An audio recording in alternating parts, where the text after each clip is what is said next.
So the agenda for this lunchtime webinar is as follows. The topic is actually accelerating transformative execution of Telkom Indonesia. So essentially, we'll run through the brief information on the telecoms industry in Indonesia, as well as its latest development. And then this will be followed by the commentary on the latest financials, after which we will have the Q&A session. So before we begin, let me do a short introduction of Telkom Indonesia. Telkom Indonesia is Indonesia's largest digital telecommunications company and a key enabler of the country's digital economy. So through its integrated economic ecosystem of the various channels, Telkom connects millions of customers, enterprises, and government institutions across the archipelago. As Indonesia's digital economy continues to expand, Telkom plays a central role in providing the connectivity and digital infrastructure that underpins this growth. So I would also like everyone to take this opportunity to remind everyone to type in your questions in the Q&A box, and we'll try to answer them after the presentation. So with this, I would like to hand over the session to Brad. Over to you, Brad. Thank you. Thank you, everyone, for joining. Thank you, Phillips, for organizing this event. Maybe we'll give you a 15-minute or so just overview of the company. I'll talk about the current situation we're at, and then also Randy, who's here from our subsidiary Telkomsel, which represents about 70% of our revenues, can talk a little bit about what they're seeing on the consumer side of things. When we talk about accelerating our transformative execution in the company, we're looking at it from the perspective of that we have Danantara now that is our majority shareholder. Danantara is the sovereign wealth fund for Indonesia that was formed last year. Danantara has given us a directive and mandate to turn around this institution. We want to streamline assets that are non-core to our business. I think if we turn to page 8 in this presentation, you can see I'll wait for it to get here. But if you could pull up the slide on the streamlining and transformation. Yes, here we go. Sorry, page 7. Our key pillars that we're focusing on is operational and service excellence. This is really looking at the OpEx and CapEx that we have in the business right now and finding ways to improve them, right? We feel that we've probably operating it too high of a OpEx level right now, and there's opportunities for us to be more efficient in managing our business. We have about 21,200 employees across the group. We feel that that number is quite elevated. We instituted a early retirement program in 2024 and another one at the end of 2025. This should help us to move closer to right-sizing the size of the institution. On the CapEx side of things, when we look at the CapEx to revenues over the last 5 years, on average, it's been above 20%. Yet we haven't really seen it turning around and it really showing a sizable increase or reflected in the revenue growth on the CapEx spending that we've completed. So we'd like to see any spending that we're doing to be translating also to revenue growth and driving the business going forward. On the streamlining side of it that I started to mention before, we're looking at our businesses and across Danantara companies overall, they really want you to be focusing on your core competency. Within Telkom, our core competency is obviously the telecommunications industry and infrastructure within that industry. We should not be owning, in Danantara's views and our management's views, we should not be owning hotels. We should not be owning apartment buildings. We should not be owning third-party administrators in the healthcare industry.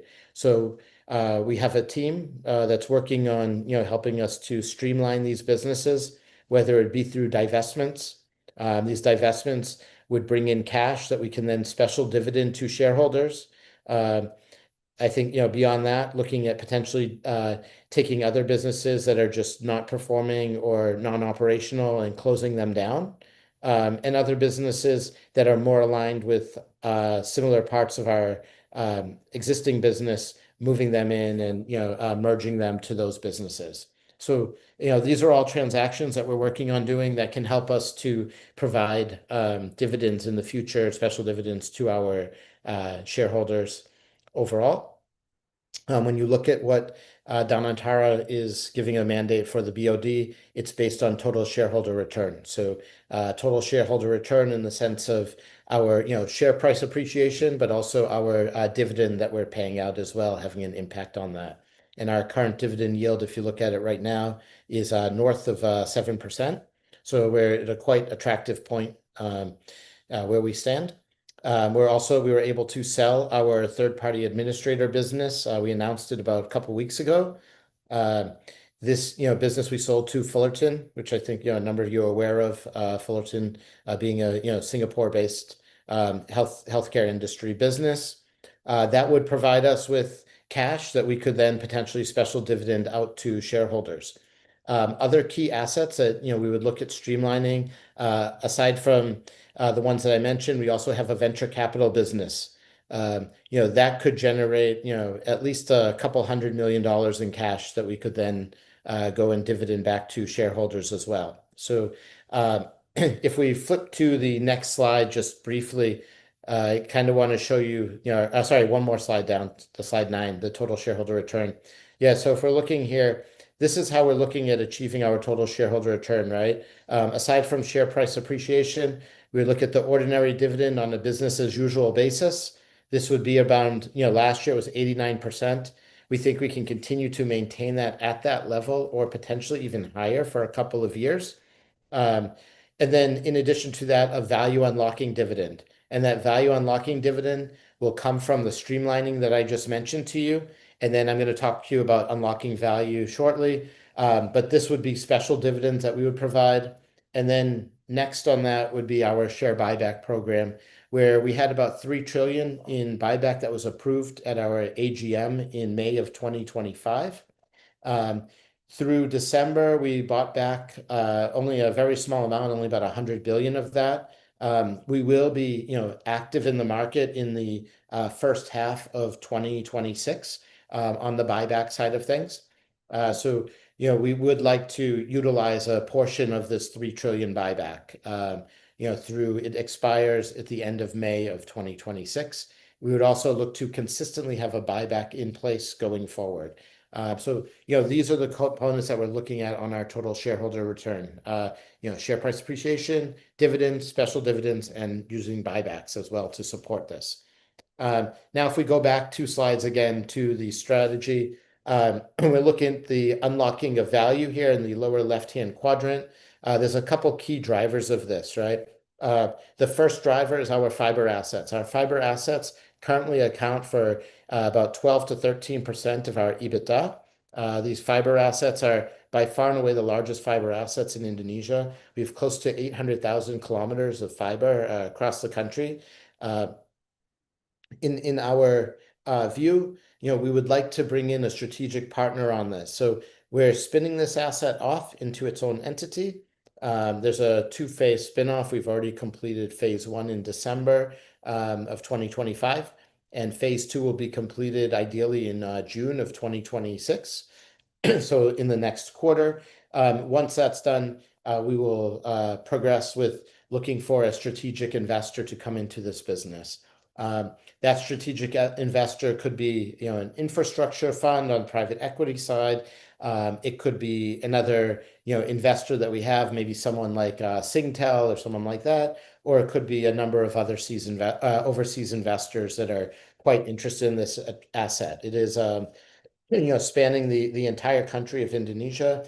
If we look at the asset right now, we would expect the sale could be probably 20 to 35% of this asset. That would be a minority stake in the business. When we look at the amount of cash that could come in based on valuation of like 9 to 13 times EV/EBITDA,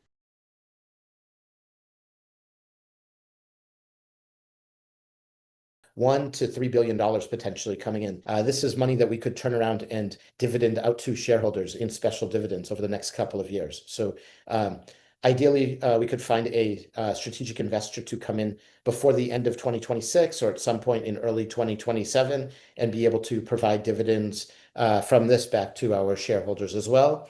That business, in our view, is a little bit underutilized right now. The EBITDA margins of that business are only about 45%. We think that number should be in the 55 to 65% range, at least. And if you look at the utilization of the assets, only about 35% utilization. So we'd really like to take that, open up that business and, increase, the ability for Indonesians to get fixed broadband. Indonesian penetration on the fixed broadband side is below 30%. If you look at the numbers that are reported, it's actually below 20%. We tend to take a little bit more conservative way of looking at this because you do have a lot of illegal ISPs and other stuff going on in the country. But it's still quite low and one of the lowest levels in the developing world and in Asia as well. I think where we rank is well below countries that are not as developed as us. So there's a lot of opportunity there on this side of the business. And then the other area where we'd look at unlocking value now is on our data center business. On the data center side of things, we'd look for a partner that is also potentially willing to or interested in taking over a 50% stake in that asset. On the data center asset right now, we want to see someone who can help us on growing to our potential. Our target would be to have 300 plus megawatts by the end of 2029, 2030. Right now, we're only at about 65 to 70 megawatts right there in that asset. We also want someone who's more of a regional player or a global player, someone who can help us to bring in tenants into this asset, right? When you look at data centers, it's a high capex business for opening them up, but the key thing is to have relationship where you can bring in hyperscalers and other big players who are going to be tenants in your data center once it opens. So we would rather be a medium-sized fish in a big pond rather than being a big fish in a small pond in Indonesia in that sense. And we'd like to have a more diversified business on the data center side of things. So I think these are two items that you could see potential opportunities for providing special dividends over the course of the next 12 to 24 months. And then the fourth kind of pillar of our strategy is modus operandi shift. This is really looking at pivoting the business to be more of a strategic holding company. Our holding company right now has about 4,500 plus employees. We'd like that to be down to about 400 to 500 employees. We'd like to push the assets down to being their own verticals. So as I mentioned, we're already in the process of doing this on the infrastructure side of things with the fiber assets, as we mentioned. In the future, we will also do this with our enterprise business, our B2B ICT assets. We'll have another, if we go to the next slide, you can kind of see the verticals here on slide 8 of the presentation. We have the infrastructure, as I mentioned. The B2C business is mainly your Telkomsel, the far left quadrant here. And then the B2B International in the middle is going to be our Telin, which is mainly our international subsea cable business, which is a quite strong business that we've been able to build out over the last number of years. And then our B2B IT services on the enterprise side of things. The others that you see here on the far right side, the others are a lot of the businesses that we're looking at streamlining. So eventually this others category would probably be obsolete and you would just have these, these first four verticals as your subsidiaries of the business below the holdco level. So I think the key thing with this company, what makes our story very interesting before I hand over to Randy to just give you a little bit of a update from the end of the year on the ARPU and the B2C business, but also some of what we're seeing in the first quarter. is that, I find Telkom to be a case study for Indonesia, where Danantara came in, and we're one of the top five largest publicly traded companies in the country. And Danantara comes in and changes our management completely. They bring in private sector board members to the company. Now, six of our nine board members are coming from the private sector. This is a massive shift for a state-owned enterprise in Indonesia. Our CEO, our CFO, our director of strategy, our director of legal and compliance, our director of human capital, our director of our enterprise business are all coming from the private sector. No SOE experience ever for any of them. To come in, from like our head of human capital came in from Unilever. Our CEO was the former CEO at Excel Axiata, which is the number 3 player in the industry. She knows everything about what each product costs. She can help us on the OpEx and the CapEx management. Our CFO coming in from investment banking, private equity business, now coming into this business, he also has, a lot of data centers that, he was a part owner in and in transactions in the data center industry, understanding that business very clearly. So I think, this team that they've put in on the management side of things is, really there to push a transformation of this company. And you don't see that when you look at, the Indonesian, the other SOEs on the bank side of things, which would be our, biggest competitors from a market cap perspective. So in that regards, I think this is a huge push by Danantara to professionalize the company further. And I think this implies that Danantara is aligning themselves with minority shareholders by doing this. I think it also shows that if we're successful, you will see this in a lot more of the SOEs, right? We've seen it in Garuda. They've brought in some outside management, a couple of the other smaller SOEs. But if you want to own a large cap SOE that's a dominant player in the market in Indonesia, we're the only one that's seeing this massive transformation at the company. So I find the investment case quite compelling for us, especially the valuation we're at right now. Obviously, Indonesia does have a macro situation, a new president, things that we have to deal with, but domestic consumption is still over 50% of GDP in the country. Indonesia has 290 million people. There's a massive opportunity just in the country as business turns around. Beyond that, also, we're a very large commodity exporting country. And if you look at where commodity prices have been going and will continue to move forward, it does help us, even though we are a net importer of oil currently. So, we do have a number of things that are going for us, but obviously, we are, understanding and cognizant of the concerns, right? Fuel prices rising, that puts some pressure on the Indonesian consumer. The fiscal deficit, through 2025 was quite close to the threshold that the government is looking at of 3%, right? Keep in mind, this is also a very conservative threshold of 3% that we're, maintaining. So government has been quite disciplined in that sense.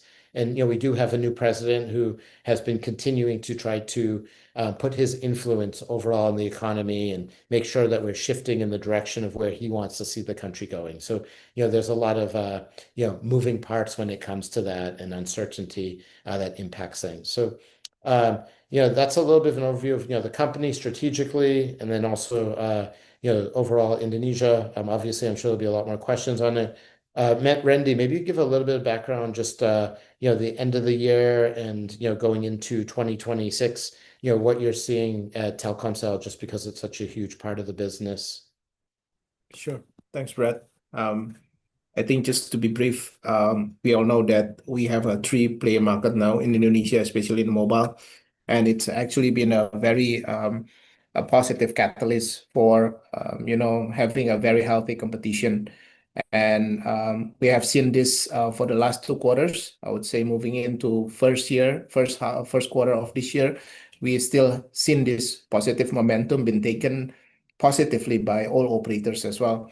Whereas back then in March 2025, as we all know that, we Telkomsel have started the new pricing of the starter pack, and other operators have been follow suit as well, along with these product simplification initiatives as well as the increasing any initiative to increase the yield has been taken in place.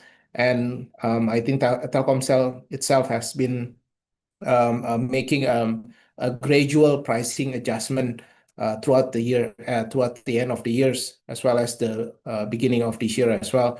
I would say before the Lebaran, for most of the time of this price adjustment has been made as again.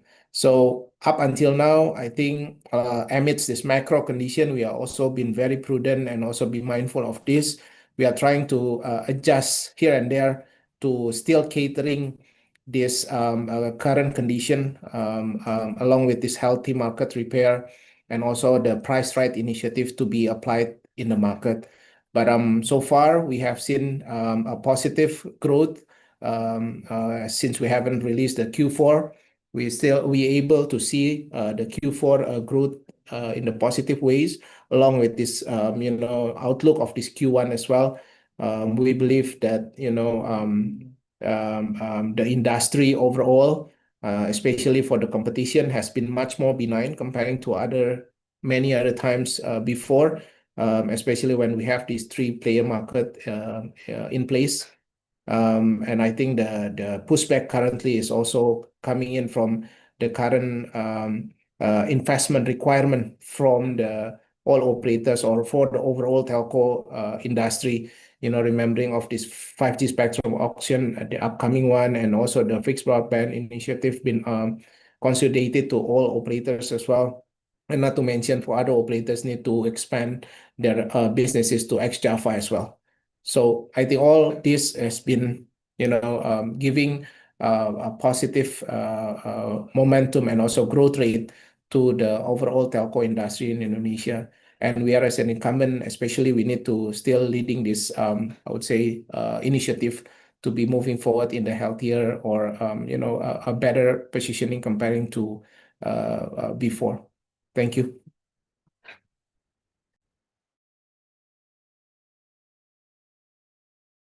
Okay, thank you, Randy, as well as Brett, for the updates. Thing is, we head off to.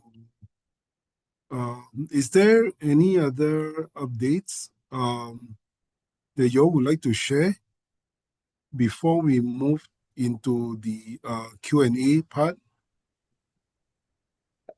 I think now is probably a good time to go to the Q&A.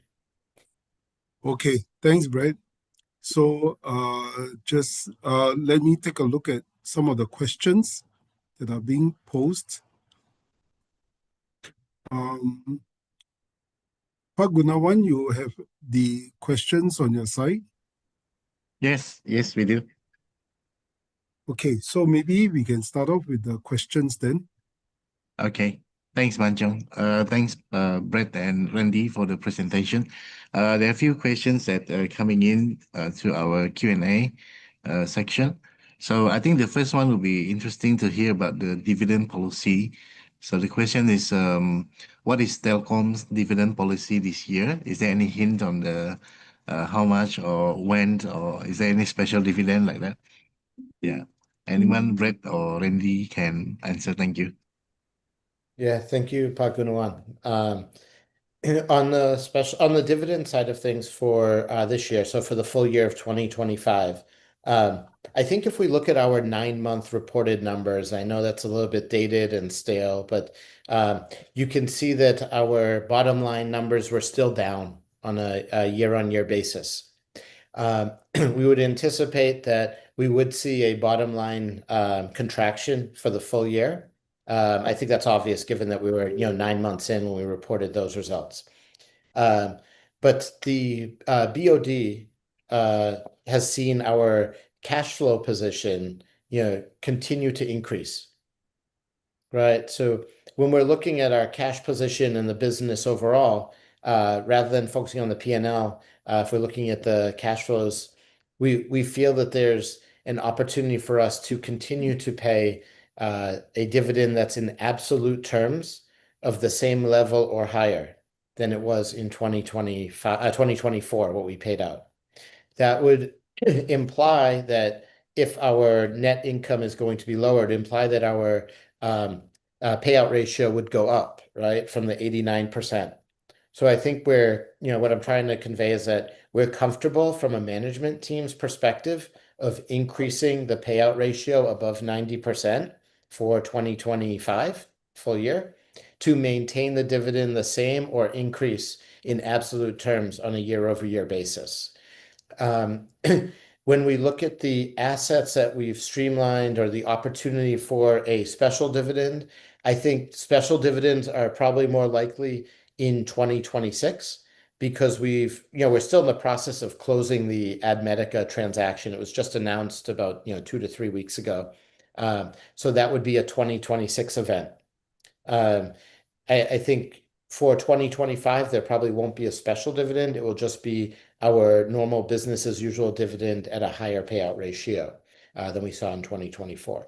Now, this is all the management's recommendation from the BOD to our BOC and to Danantara, right?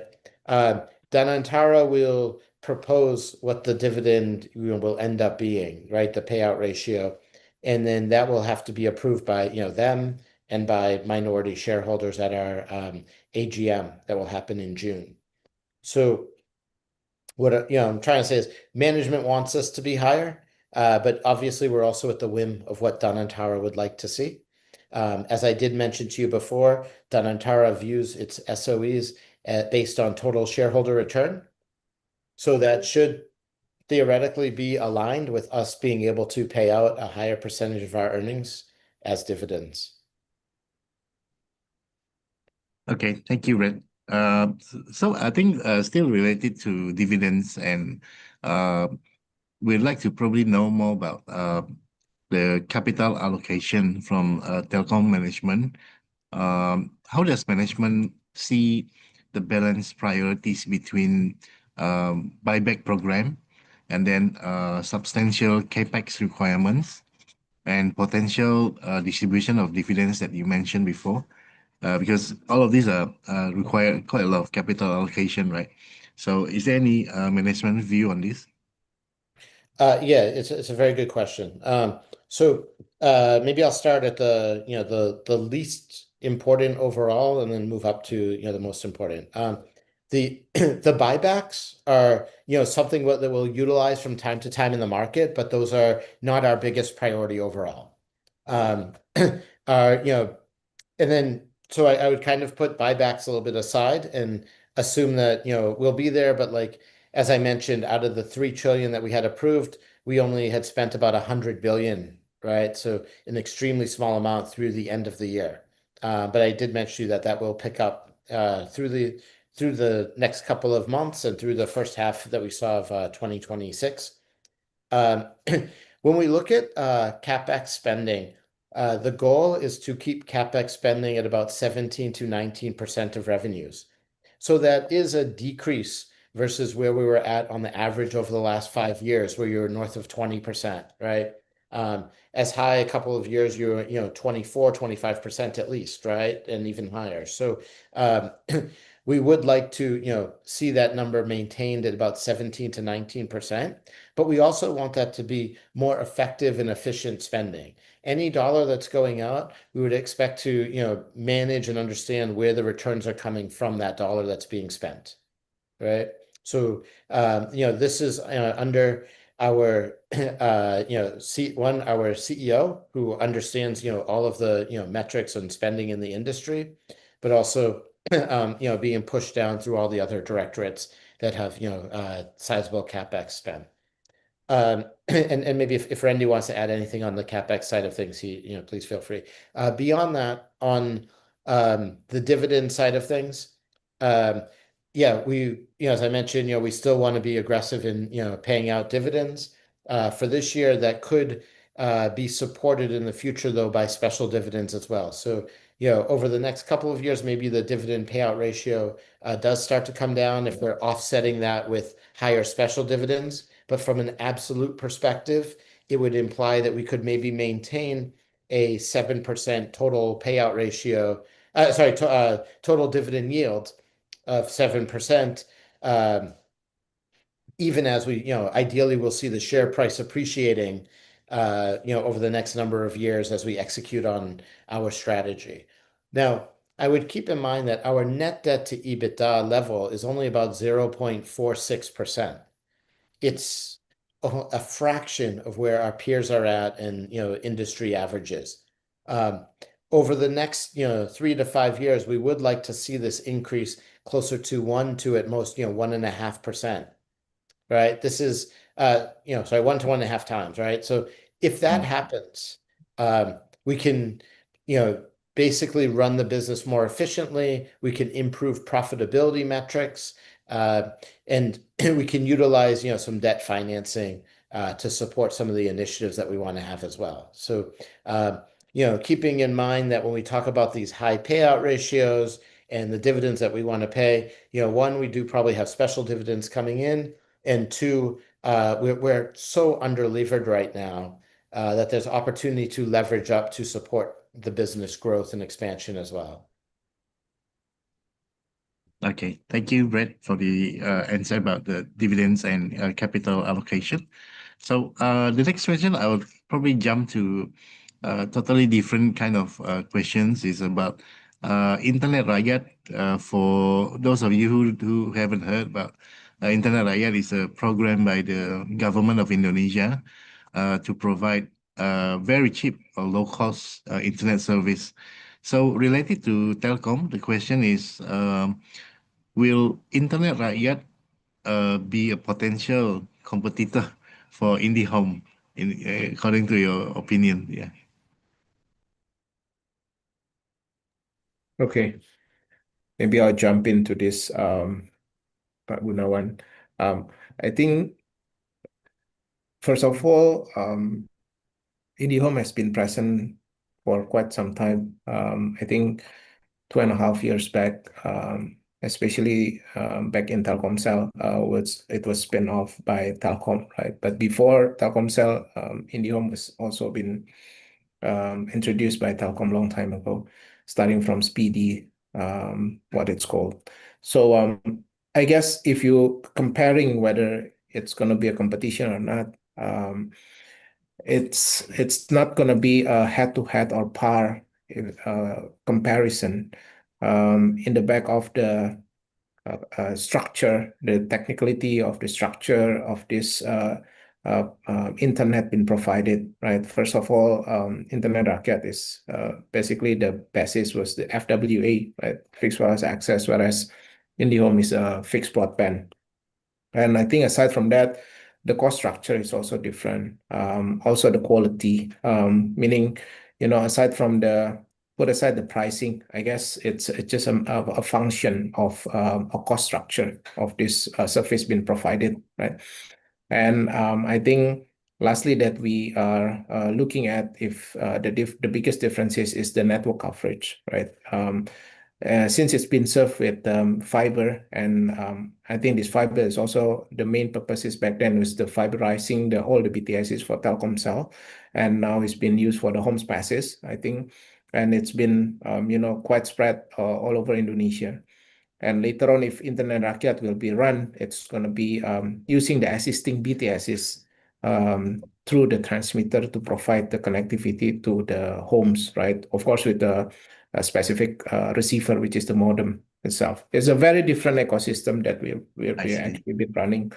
But I think it's a good to be a part of sort of like a competition. It just will be one of the tools to validate everybody's services, basically on how this reliability of the services will be, and of course based on the customer preferences.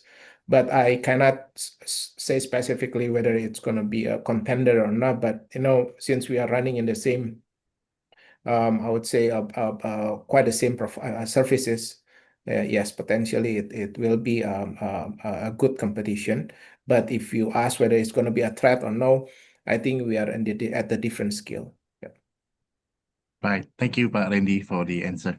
So still about the IndiHome integration, right, with Telkomsel, right? So the question is how much of operating expenditure efficiency has been realized from the integration of IndiHome into Telkomsel? If you look at the efficiencies perspective, we don't think that it's only being able to see it from the Telkomsel per se. Maybe it's in the group perspective, more in the Telkom group. It's if you look at the Telkomsel margin is actually slightly declined comparing to before only mobile, right? But after the fixed broadband, it's we are adopting the asset light approach, right? Whereas as the overall ecosystem in Telkom Group, it's actually been in a much running in much more efficient way because Telkom is running in their core and we are running in our core, which is mobile and fixed broadband can be I would say to be a converged product, meaning that all this infrastructure been built by Telkom and we able to lease it from them only to support these core services, and Telkom can run their fiber as their core business as well. But I think to quantify the specific number, I think you probably able to see it from the Telkom margin, which basically we are running in a second year now after the spin-off, and we have a better run or better profitability in the side of this fixed broadband itself. Like, if you want to see it from Telkomsel per se, but from Telkom, I think the assisting capex has been declining, yet their margin is actually improving. And not to mention that they already have a fixed cost of this providing fixed broadband, but they can utilize it or optimize it from many other purposes, which hasn't been unlocked, right? Which you later see with coming in from the infra next year. So basically, it will be a gradual increase in Telkom margin in the back of this Indihome spin-off. So we don't think that we can see it specifically from the fixed broadband perspective per se, but yeah. Okay, thank you, Pak Reddy. And to continue about speaking about infrastructure, about the 300 megawatt capacity target, right? So far, what's the percentage that has been secured in terms of maybe pre-lease commitments?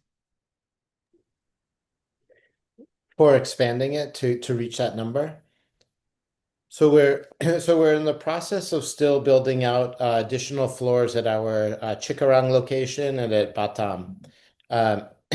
This should get us much closer to that level, like closer to 100 megawatts. But to get up, as I mentioned, to get to the 300, we would probably definitely need to have a partner coming in. See, okay. Thank you, Brett, for the answer. So the next question, I'll jump to AI topics. We all know that the use of AI nowadays is very intense, right?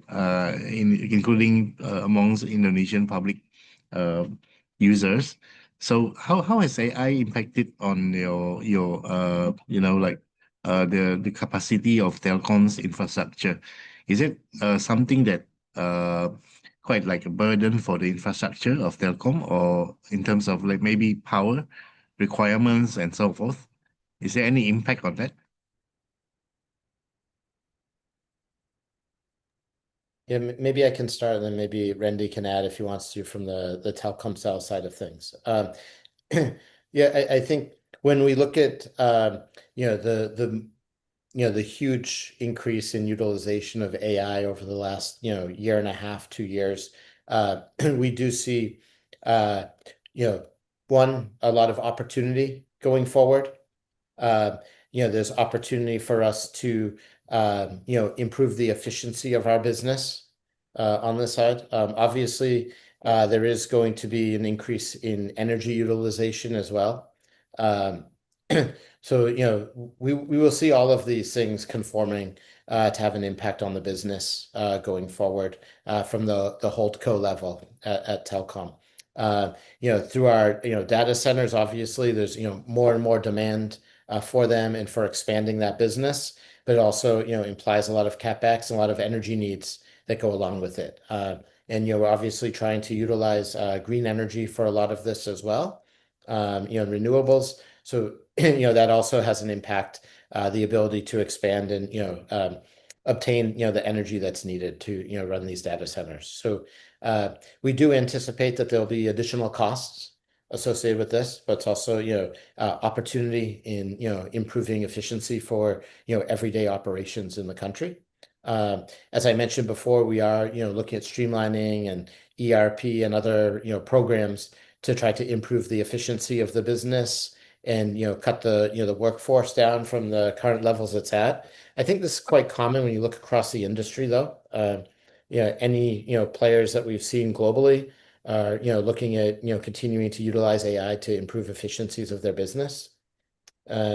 So, we'll continue to, move forward. I think, in Indonesia, it's a little bit more unique because, labor costs are, not that high as well.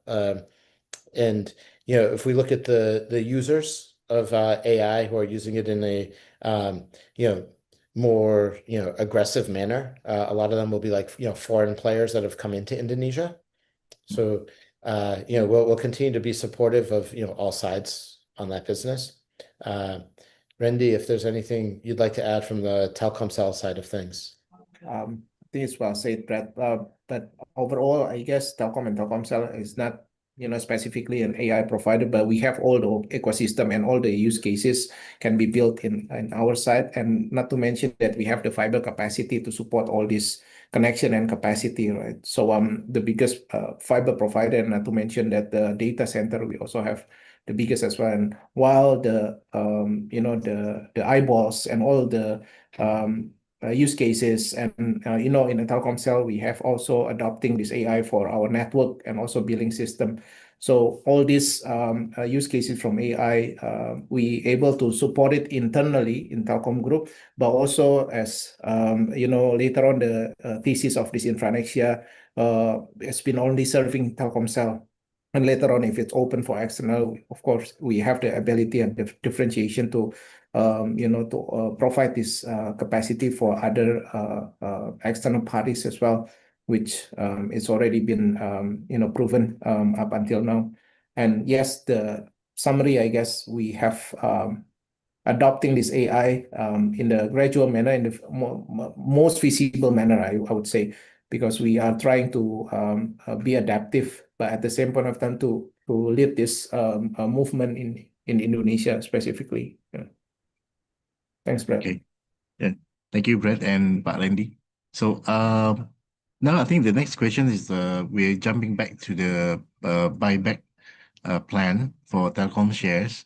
There's a question about why. I think Brett have answered partially this question before, but why have you been so conservative on the share buyback? And if not completed, what will happen to the lapse amount of the buyback plan? Yeah. Yeah, no, it's a very good question. One, we approved the buyback at the end of May at the AGM of 3 trillion rupiah. We had a lot of things going on throughout the remainder of 2025.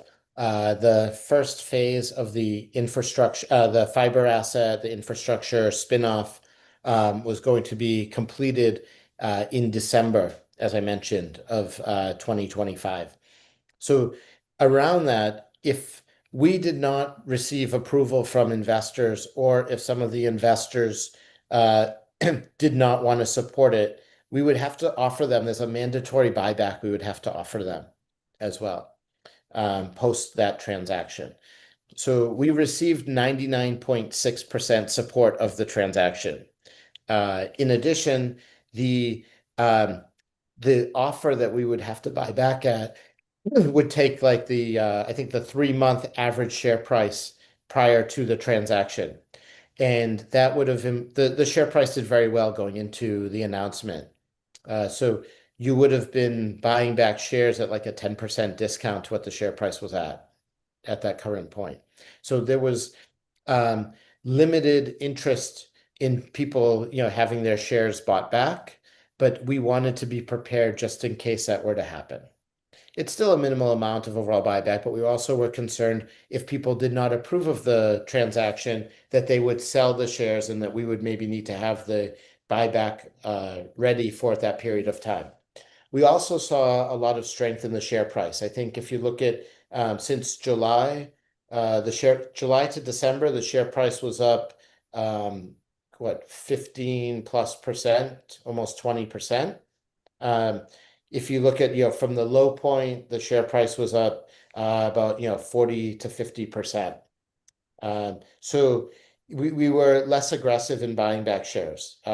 If you look at our share price continued to increase, where it got up to close to 4,000 rupiah by the end of January, just before the MSCI announcement.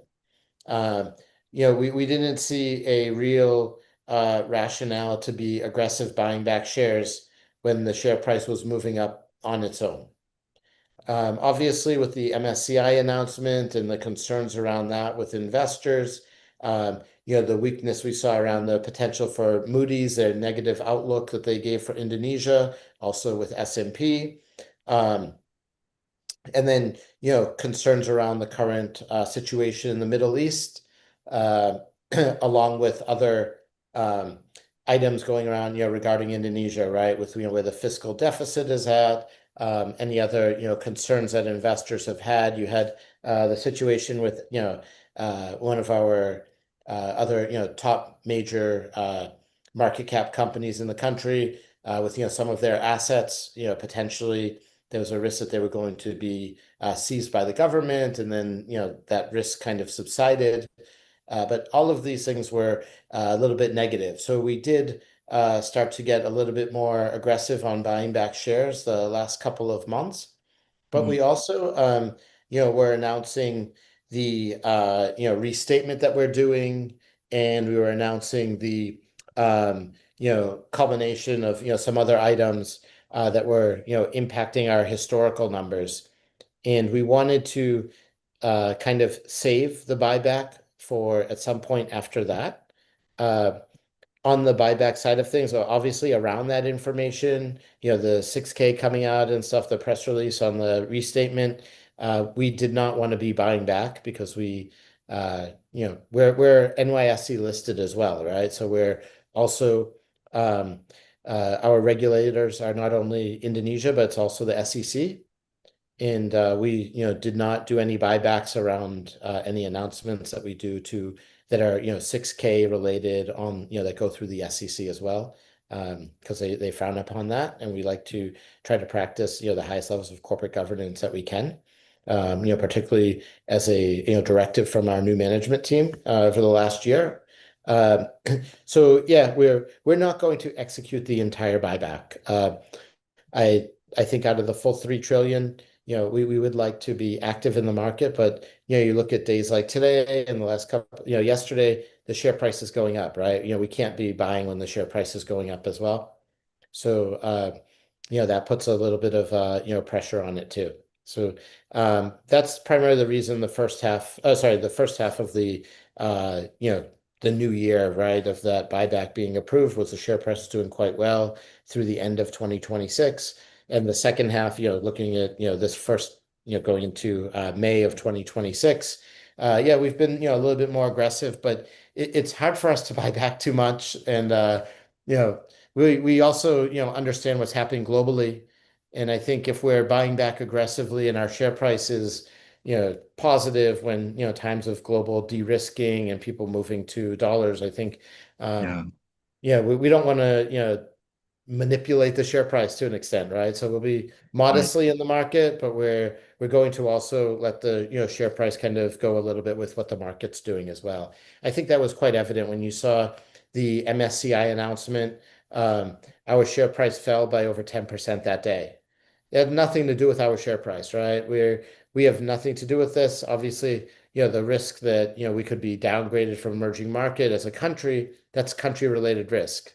So I think, having this call at this time with your investors is quite prescient, right? Because you're at a period of time where our share price is very attractive, and you have an opportunity to buy. And we'll be in the market, supporting at times, but we're not going to be super aggressive on that overall.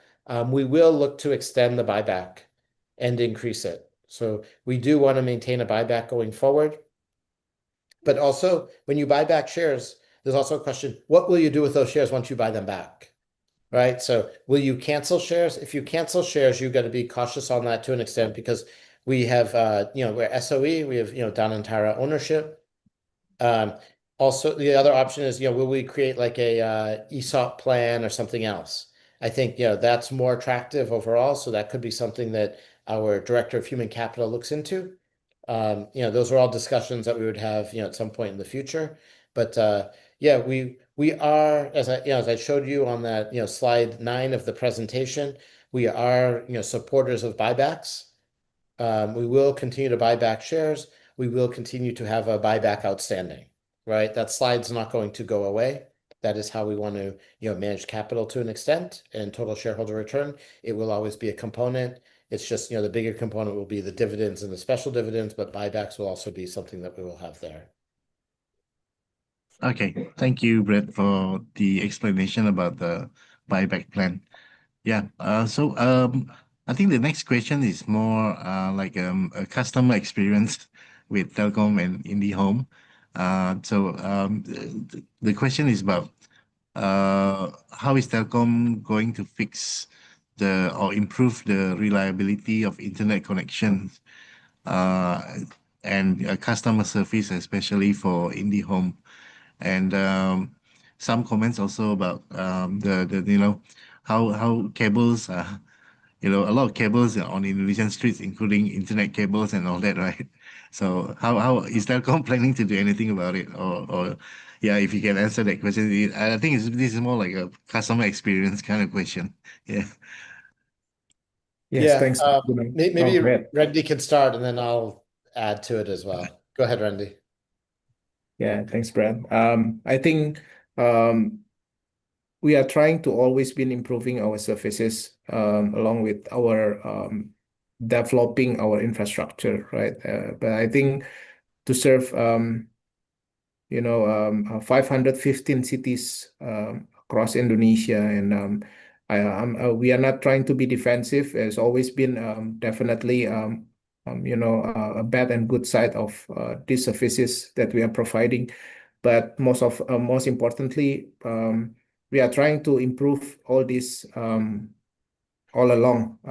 But I think if you are specifically related with the cables and everything, we've definitely been in ongoing basis to improve the positioning of the cables.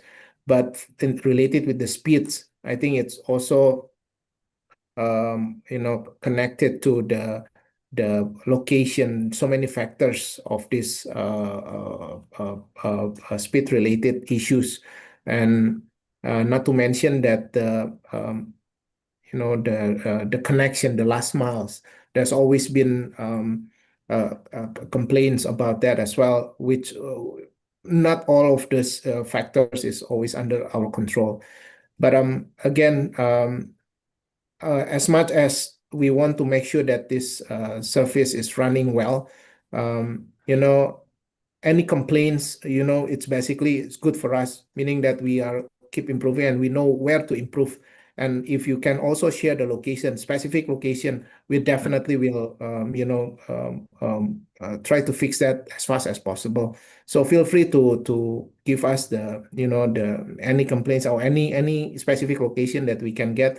It will be good for us to follow up. Yeah. Thanks, Pak Gunawan. Yeah, thanks, Randy. Go ahead, Brad, if you. Okay.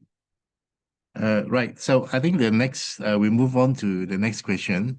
It's about data center again, data center business development. I think Brett has answered part of it, but the next question is about is there any plan for an IPO of the data center business in the future?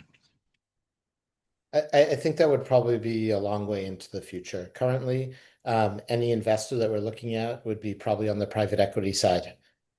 Less likely to be on a public equity type of opportunity. But it is something that we would look over in the longer term, maybe more like 5 years out or more. But in the near term, we're focusing more on the fiber and on the data center business on the private side of things rather than on the public equity side. Right. Okay. So it doesn't look like because I don't think this will happen soon anyway, right? Because the data center business IPO, right? Yeah. Well, I think we want to get the size, of the business much larger than where it's at right now. I think private markets tend to understand this business, also with the fiber business a little bit better in the near term. But for sure, there's probably a long-term opportunity to spin that off through an IPO. And similar, you Right. saw with like Mitratel as well, right? Which we did a couple of years ago. Okay. Yeah. Thanks, Brett. Okay. I think this would be our last question for today, given the time. So, it's about average revenue per user. The question is, how does the focus on average revenue per user growth risk compromising subscriber numbers and market share? So, the focus on average revenue per user, does it risk compromising subscriber numbers and market share? That's Okay. the question. Thanks, Yeah. Gunawan. First of all, we are in the prepaid market. 95%, I think, for all operators are comprised of prepaid customers, right? And prepaid basically different case with the postpaid market, right? Where prepaid is very volatile. Basically, it will always been run by two things, right? The ARPU, the pricing, of course, with the products, the ARPU, and also the number of subscribers. If the number of subscribers is directly related with the revenue as well. But currently, I think as the starter pack pricing has been up by almost 40% in terms of yield, right? Basically, it's creating the barrier for these rotational churners to still in the loop, right? Everybody hopefully shifting to become a renewal customers, meaning that the ARPU itself, that it's going to be growing with the right pricing that been set along with this traffic increase. So number of subscribers or market shares, we don't think that it's going to be as relevant as before, because now I think it's much healthier. Everybody's focusing on the profitability instead of market shares. And I'm happy to share that, a number of the pie of total customer base or market share for all operators or the overall industry will be shrinking. Just because simply people are not been incentivized anymore to keep churning and topping up their data using new starter pack, which it's costly for operator and is not going to be healthy for the competition, as well as it's also been it will potentially rising a security threat or a scam and everything, right? Now, I think renewal customers or quality or productive customer is the one that we've been focusing on, right? So increasing in ARPU growth will definitely be taken in place, not so much in the subscriber growth. So if you look at the market shares, we've been able to, in the range of 48, 49%, whereas the other two players, quite, proportionate between them two. So basically, it's actually one of the driver of this healthy market repair or the price right initiative to be applied in the market. Right. Thank you, Pak Randy, Thank you. and thank you, Brett. I think, given the time, I think we close this Q&A session. Back to you, Banchong. Thank you. Okay. So thank you, everyone. Thank you, everyone, for attending this session. So just to round off, I want to thank Brett as well as Randy for their sharing. Thank you very much. I also want to take this quick opportunity to share with everyone. Now, if you are interested in adding Telkom Indonesia to your portfolio of stocks, right, you can actually head over to the Poems website at www.poems.com.sg and look for the ticker symbol ITKD, right? Or alternatively, you can visit our SDR website at www.singaporedr.com, where you can find more information on Telkom Indonesia's SDRs as well as the other listed SDRs. If you need further information, for Indonesia, right, you can reach out to Paulus. Sorry, just a moment. Pak Gunawan can reach out to Paulus at the number that you shared, right? Yes. Yeah. Okay, so you can reach out to Paulus, and then, and for clients in SG, you can reach out to your trading reps. So, in conclusion, I want to thank Brad and his team again for sharing with us on Telkom Indonesia. And I also hope to have the opportunity in future to invite Brad and his team back again to provide further updates in future. So I want to thank everyone again for taking your time to grace us with your presence. So thank you and have a good week ahead. Thank you. Thank you. Thank you, Thank you. everyone. Thank you very much, Thank you everyone. all. Thank you.